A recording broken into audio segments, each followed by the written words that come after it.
வாழ்க வையகம் வாழ்க வையகம் வாழ்க வளமுடன் குரு வாழ்க குருவே துணை. ஞானக்களஞ்சியம் 1 கவி எண் 723. கவி எனது மனநிலை. தெய்வமே அறிவாக அது தானாக தெரிந்த பின்னர் தன்முனைப்பு அற்றுப்போச்சு.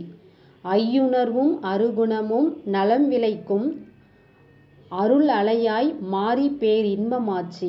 மெய்யறிவால் ரசவாதம் குருவால் கிட்ட மீறிய பொன் பொருளாசை அற்றுப்போச்சு.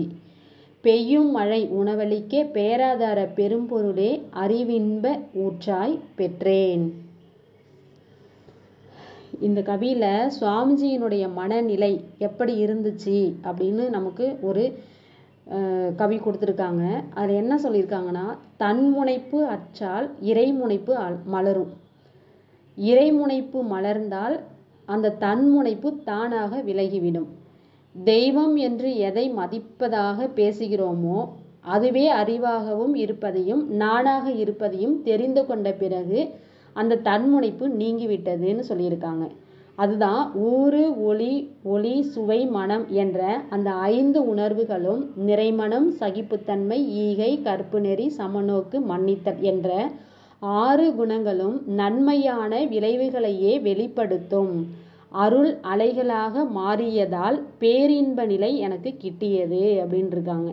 உண்மை உணர்வால் குருவின் மூலம் நீரின் தன்மாற்ற நிலைகளே தோற்ற பொருள்கள் அனைத்தும் என்ற ரசவாதம் பற்றிய ஒரு தெளிவு கிடைத்ததால் அந்த பொன் பொருள்கள் மீது உள்ள ஆசையும் என்னை விட்டு விலகிவிட்டது.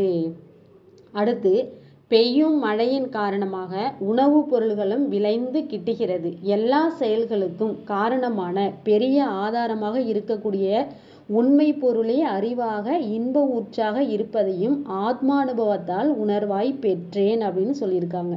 அதுதான் பெய்யும் மழை உணவளிக்க பேராதார பெரும்பொருளே அறிவு இன்ப ஊற்றாய் பெற்றேன்.